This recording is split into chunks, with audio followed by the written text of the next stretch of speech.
Julio, después de cerca de 30 años de residencia en Francia, ¿de qué manera guardas contacto con América Latina? ¿Cómo explicar y medir tu influencia sobre el joven público latinoamericano? Bueno, aparte de otros contactos de los que tal vez hablaremos después, yo creo que el contacto más profundo es lingüístico.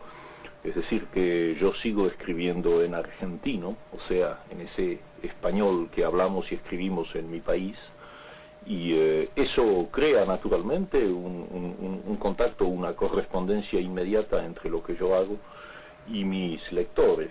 Es decir, que la mayoría de mis libros yo los he escrito en Francia, y sin embargo podría haberlos escrito en Buenos Aires o en Guatemala, porque ya sabes que no hago demasiada diferencia por lo que se refiere a América Latina. Y entonces el puente es un puente lingüístico que se mantiene. Ahora, en cuanto a la influencia sobre los jóvenes, yo creo que esa influencia viene de una paradoja, del hecho de que yo nunca busqué tener la menor influencia en los jóvenes. Estoy convencido de que los escritores que se proponen un determinado mensaje con respecto a los jóvenes, en general escriben cosas mediocres, y los jóvenes no reaccionan como los autores quisieran. Lo que yo he hecho en la mayoría de mis libros es dejar salir, manifestar una problemática, una angustia, un cuestionamiento personal como latinoamericano que ha encontrado un eco en esa misma problemática o una problemática equivalente de los jóvenes latinoamericanos, y el contacto se ha dado de manera espontánea y yo te diría automática. No ha habido ninguna intención deliberada de mi parte, y los jóvenes lo saben muy bien y lo sienten. Se ha hablado siempre y se sigue hablando en América Latina del compromiso del artista respecto a la realidad política. ¿Cuál es tu posición al respecto? Se ha hablado tanto de esta cuestión del compromiso del escritor que me haces acordar ahora a un humorista latinoamericano que dijo que los escritores, en vez de comprometerse tanto, harían mejor en casarse. Yo desde ese punto de vista estoy casado y entiendo que la noción de compromiso es una noción muy seria, pero que se ha prestado y se presta a muchos malentendidos. Yo me limito a dar mi punto de vista, que consiste en sostener muy sencillamente y muy claramente que el compromiso central, capital de un escritor es ser un escritor dando el máximo de sus posibilidades, haciendo todo lo que pueda hacer como escritor, porque esa es su manera natural y su máxima posibilidad de transmitir elementos que, en definitiva, son elementos revolucionarios en la medida en que actúan sobre su pueblo, llegan como levadura a su pueblo y ayudan a cuestionar, a crear problemas, a resolverlos muchas veces, y en todo caso a compartir puntos de vista que no siempre son bien analizados y bien criticados y bien conocidos. En ese sentido, entonces, insisto en que el compromiso central de un escritor es ser un escritor sin la menor concesión, porque esa palabrita compromiso tiene el inconveniente de que en muchos planos y en muchos sectores se tiende a imaginarlo como la obligación del escritor de bajar la puntería y escribir para la inmensa mayoría, para la mayoría de la gente, lo cual me parece perfectamente bien y perfectamente natural en el caso de muchos escritores, pero sucede que hay otros que están en un plano más experimental, en un plano de búsquedas más complicadas, y la peor traición a su propio pueblo y al destino de América Latina sería dejar caer eso buscando una simplificación que en definitiva no le va a servir a nadie. Entonces, esa es mi primera acepción de la noción de compromiso, pero no es toda. Hay una segunda parte que es absolutamente capital, porque en América Latina hay muchos admirables escritores que son unos perfectos reaccionarios, unos perfectos conservadores, y que le hacen el juego a nuestras peores dictaduras y a nuestras peores tiranías. Entonces, el hecho de ser un gran escritor no significa cumplir con un compromiso. El compromiso es doble. Por un lado, dar el máximo como escritor, y eso es lo que yo trato de hacer y lo haré hasta el fin de mi vida. Pero en segundo lugar, hay que responder también con la conducta personal, con la conducta ideológica, con la conducta política. O sea que yo estimo que mi compromiso con respecto a mi pueblo y a América Latina lo cumplo no solamente cuando escribo, sino cuando voy a participar, para darte un ejemplo, no sé, en las sesiones del Tribunal Bertrand Russell o en la reunión del Tribunal de los Pueblos que justamente se acaba de constituir estos días en Italia, cuando cumplo una acción que significa una denuncia, un ataque, una tentativa de echar abajo esos sistemas siniestros que están alienando, explotando y destruyendo nuestra América Latina. El paralelismo, la coincidencia de esas dos cosas en el trabajo de un escritor, ese es el verdadero compromiso. En ese sentido yo no estoy comprometido, te repito el chiste, estoy casado.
Julio, tú eres para muchos un modelo del intelectual latinoamericano que ha logrado un importante número de objetivos, un gran público de lectores, traducciones en muchísimos idiomas, invitaciones a congresos y conferencias, y también tener una opinión que cuenta en el ámbito cultural internacional.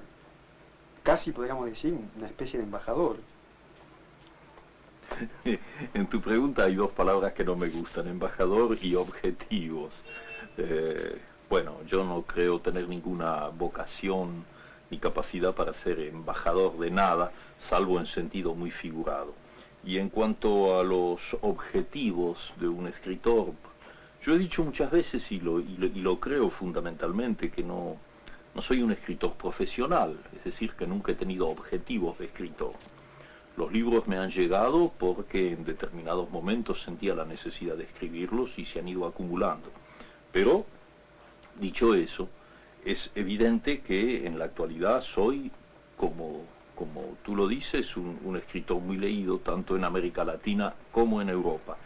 Y entonces ahí sí hay un objetivo que yo puedo cumplir, que ya no tiene nada que ver con la literatura misma, porque en ese plano yo sigo considerándome un aficionado que escribe cuando le da la gana. Pero sí hay un objetivo que yo puedo cumplir y que forma parte de mi compromiso como latinoamericano con la causa de nuestros pueblos. Sería culpable, me sentiría profundamente culpable, si teniendo la posibilidad de hacer llegar con una facilidad que otros no tienen, todo tipo de mensajes, todo tipo de ideas e incluso todo tipo de acciones, yo no lo hiciera. Eso, si yo me refugiara en una torre de marfil, si me limitara a ser un escritor por mi placer de ser escritor, entonces no cumpliría con mi deber, no cumpliría con eso que hemos calificado de compromiso. En ese plano, entonces, sin ningún objetivo literario y sin ninguna embajada, es cierto que puedo utilizar y utilizo el hecho, por ejemplo, de que mis libros hayan sido traducidos en tantos idiomas, porque cada una de esas traducciones es una frontera que se abre hacia una cultura diferente. Y si esa frontera se abre y los lectores de ese país me conocen a mí, y cuando digo me conocen a mí me refiero además a todos mis colegas latinoamericanos que puedan ser traducidos, y hay muchos que son traducidos y cada día más, puesto que hay un gran interés por nuestras letras. Eso sí es un trabajo útil, porque inmediatamente hay todo un pueblo, toda una cultura que por la puerta de nuestros libros entra en nuestra problemática, entra en nuestras angustias, en nuestros deseos, en eso que llamábamos la búsqueda de identidad, y entonces son pueblos a los cuales se les puede hablar, y ahí entra el Julio Cortázar que va al Tribunal Russell, o que va a un congreso en Polonia, o que va a un congreso en Italia, porque estoy hablando ahí con gente que ya nos conoce. No digo ya que me conoce, que nos conoce como latinoamericanos. Entonces el contacto es fácil. Y de ahí salen entonces grupos decididos a luchar también contra las dictaduras latinoamericanas, que pueden proporcionar apoyos de todo tipo, ideológico, incluso apoyos de tipo práctico. Vos ves que en ese sentido, bueno, sí, los objetivos trato de cumplirlos, y me siento muy contento como, por ejemplo, como en el caso de Polonia, ya que lo citaba. En Polonia hay una editorial en Cracovia que ha editado ya 100 libros de autores latinoamericanos. Es un caso realmente extraordinario, porque hay muchos países del occidente que se jactan de sus industrias editoriales y que no tienen ni un solo editor que haya editado 100 libros de nosotros. Pues en Cracovia lo han hecho, y entonces todo el pueblo polaco está leyéndonos a los latinoamericanos con un enorme interés. Eso significa alianzas, alianzas ideológicas, alianzas en el plano de la libertad, alianzas en lo que estamos necesitando en esta hora tan dura para América Latina, donde predominan las dictaduras, donde el exilio es lo que tratábamos de decir hace un minuto. Bueno, entonces te acepto lo de embajador y lo de objetivos, pero así, solamente en un plano figurativo.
Mucha gente que considera que un escritor debe vivir en su país y escribir también en su país, te han criticado por tu exilio.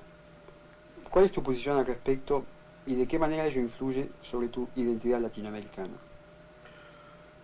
Mira, yo pienso que después de lo que te acabo de decir, de alguna manera la respuesta ya está dada, porque quienes me conocen verdaderamente saben muy bien que esa crítica no tiene mayor sentido.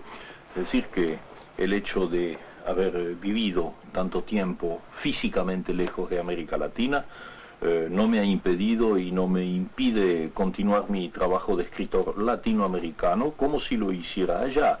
Y en cuanto a las otras cosas que yo podría hacer allá, creo también haberte dado una idea hace un segundo, de que muchas de ellas se pueden hacer eficazmente también lejos, y en una medida que tal vez puede en algunos casos ser igualmente útil que si uno estuviera en su propio país.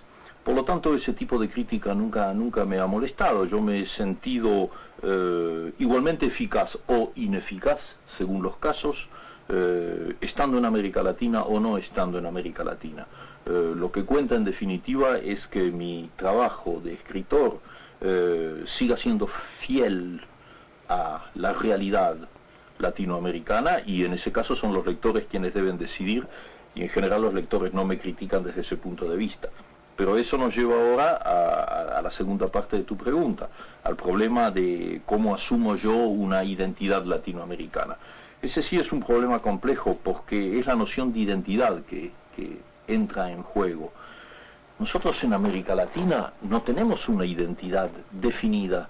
Hay una identidad profunda, lingüística, telúrica si quieres, una comunidad de sentimientos y de ideales, pero no hemos alcanzado todavía nuestra verdadera identidad de pueblos. En la medida en que sigamos siendo manipulados y colonizados y explotados, por un lado por el imperialismo norteamericano, por otro lado por las dictaduras que en este mismo momento están haciendo lo que tú sabes muy bien en América Latina, nuestra identidad es una identidad un tanto ideal, es un deseo de identidad, pero que no está plenamente logrado. Cada movimiento revolucionario, cada tentativa de liberación, pienso en este mismo instante lo que está sucediendo en Nicaragua, eso es un impulso hacia la identidad. Yo soy profundamente optimista en ese plano y sé que vamos a conseguirla, en el plano individual y en el plano colectivo, en el plano de los pueblos. De manera que yo considero que la identidad es una palabra de lucha, es una consigna, no es una cosa que hayamos conseguido, todavía no la tenemos esa identidad.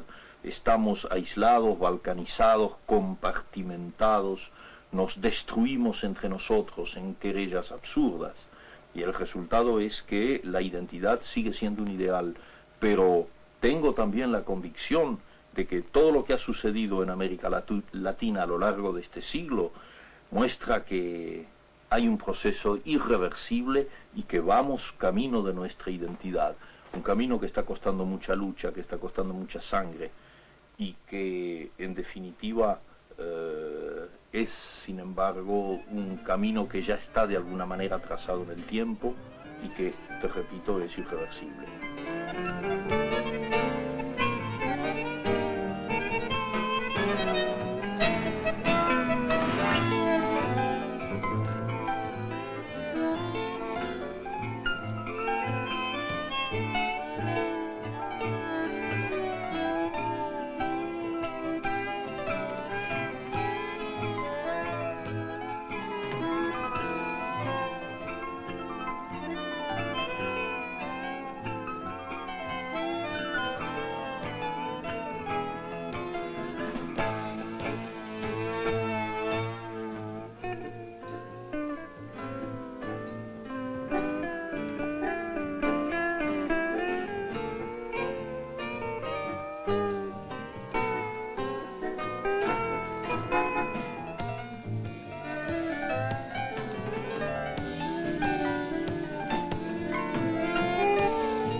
El mito de Francia, y en particular el de París, ha sido siempre importante en el espíritu de muchos intelectuales latinoamericanos, al igual que el clásico viaje a Europa.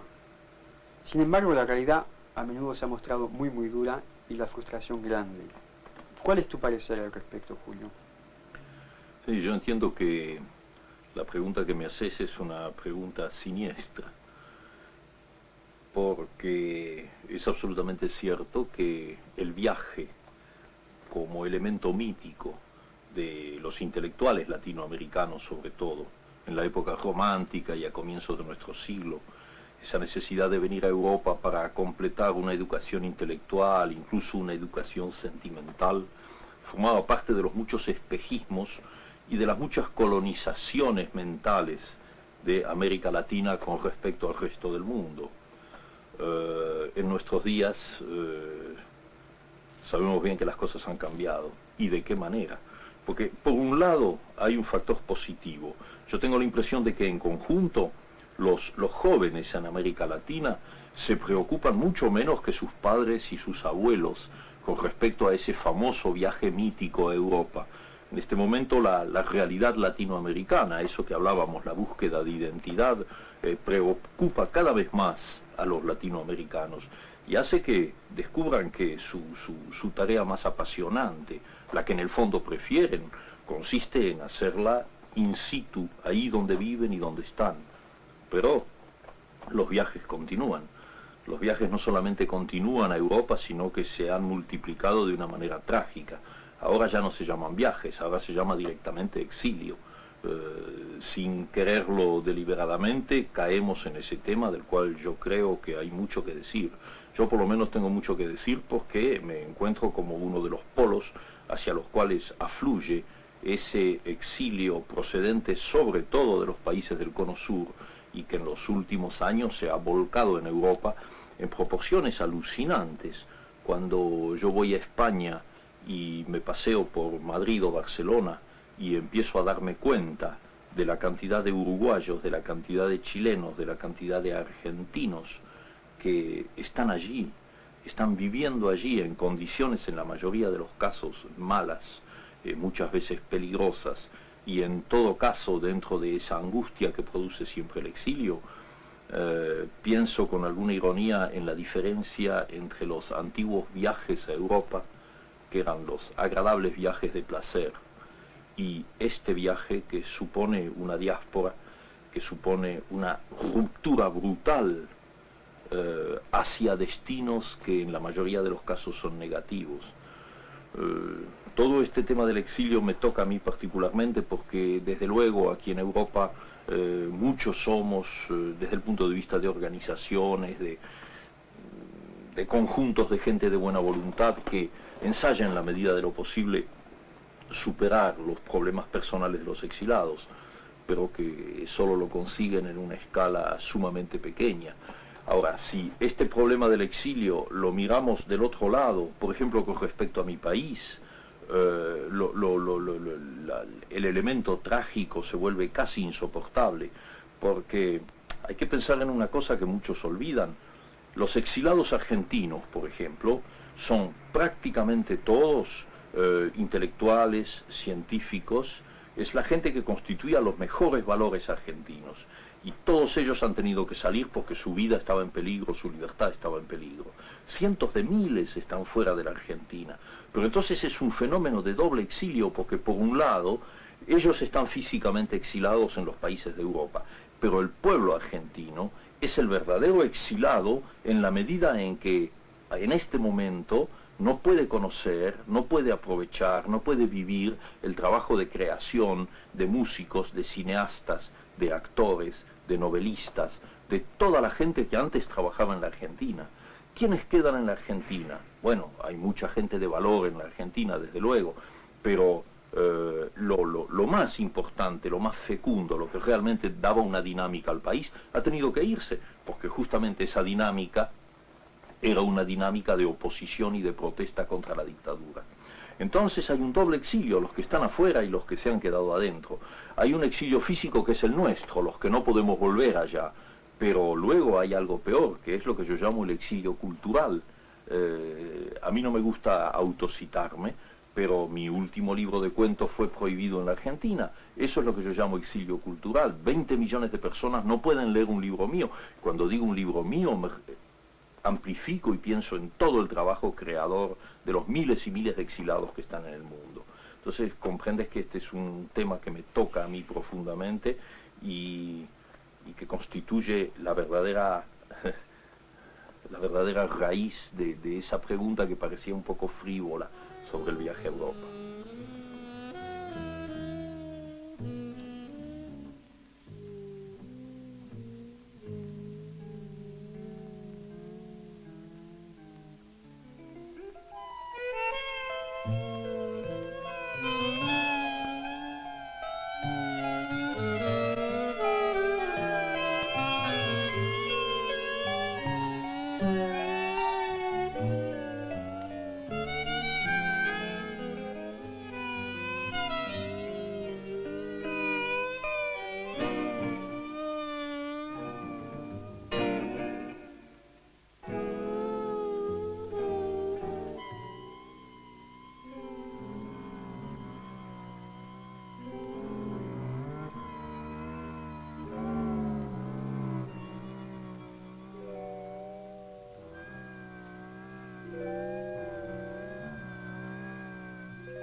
Julio, ¿qué relación tienes tú con la escritura?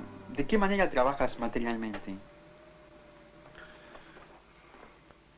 Yo no tengo ninguna relación con la escritura. Es la escritura que tiene relaciones conmigo. Invierto la fórmula porque es cierto. En general yo estoy en un estado de disponibilidad y luego estoy en el ómnibus o en la calle o tomando un café y bruscamente hay algo que me incita a escribir. Yo siento que no me pertenece a mí eso, es algo que viene desde fuera o probablemente desde dentro, pero siempre me da la impresión de venir desde fuera, como si escuchase una música.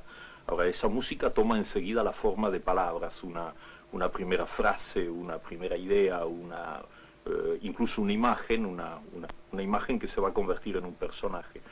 Y entonces lo único que me queda es obedecer. Y a partir de ese momento soy un poco, digamos, el medium de eso, es decir, que tengo obligadamente que ir a mi máquina de escribir, yo escribo a máquina, y empezar a trabajar.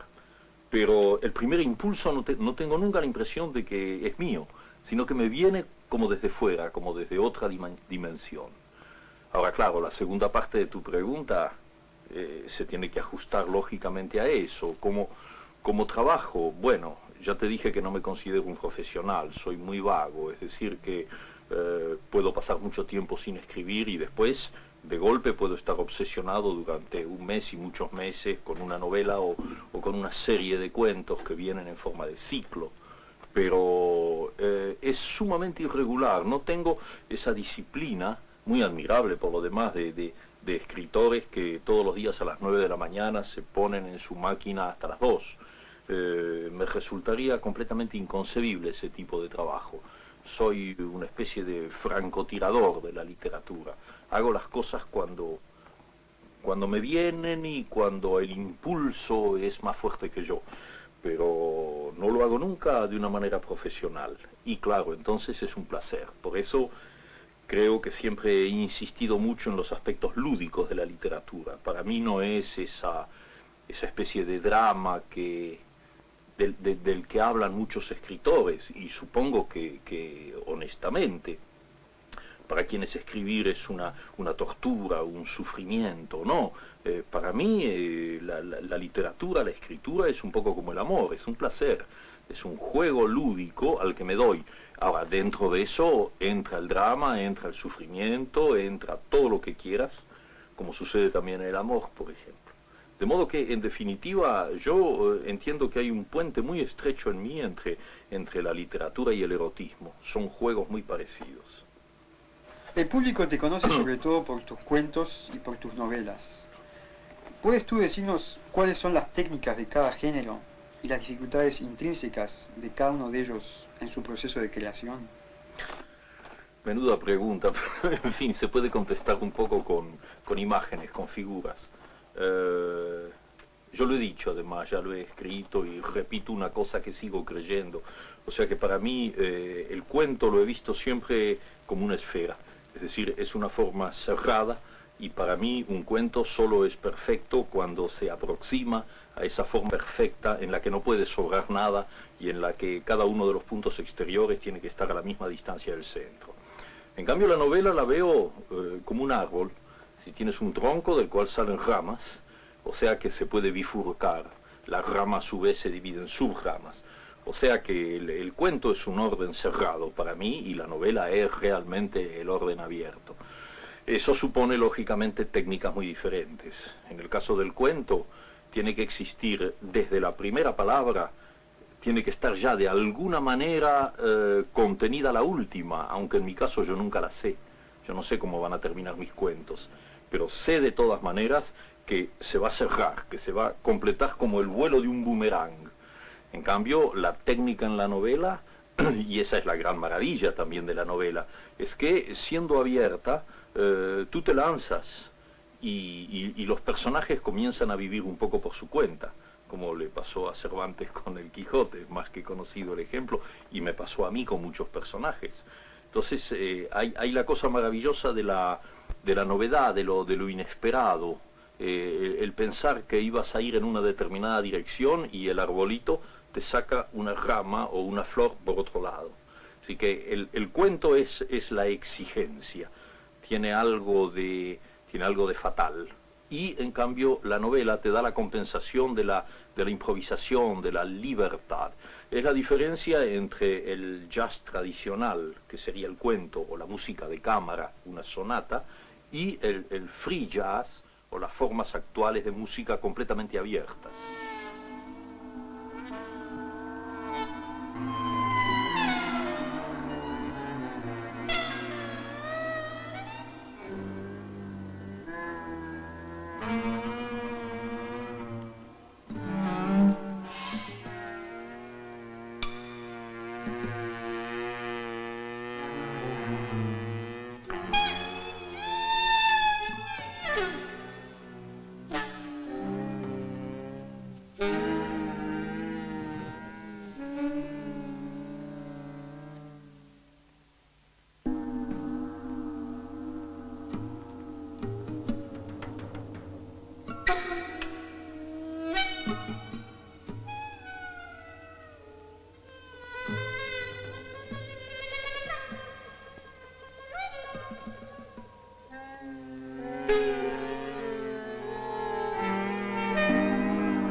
El surgimiento de grandes escritores en la década del 60 en América Latina ¿no provocó quizás un cierto bloqueo para los escritores más jóvenes?